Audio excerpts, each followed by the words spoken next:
درود پاک کے بے شمار فضائل ہیں۔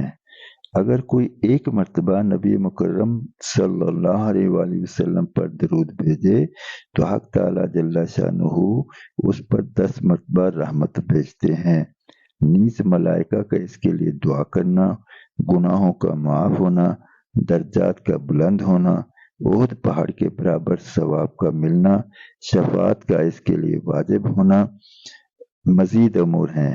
نیز حق تعالیٰ جل شانہ کی رضا، اس کی رحمت اور اس کے غصہ سے امان، قیامت کے ہون سے نجات، مرنے سے قبل جنت میں اپنے ٹھکانے کا دیکھ لینا وغیرہ بہت سے وعدے درود شریف کی خاص خاص مقداروں پر فرمائے گئے ہیں۔ ان سب کے علاوہ درود شریف سے تنگی معیشت اور فقر و فاقہ دور ہوتا ہے۔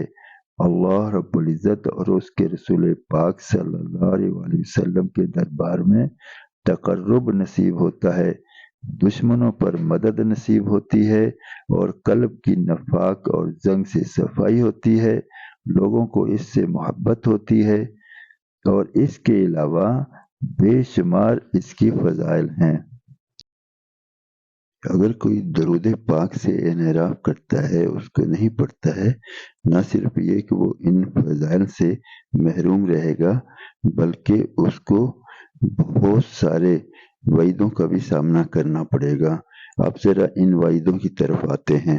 اگر نبی مکرم صلی اللہ علیہ وآلہ وسلم کا تذکرہ ہو اور آپ صلی اللہ علیہ وآلہ وسلم کا نام آئے، کوئی درود شریف نہ بھیجے تو احادیث میں اس کو شقی اور بخیل تک لوگوں میں شمار کیا گیا ہے۔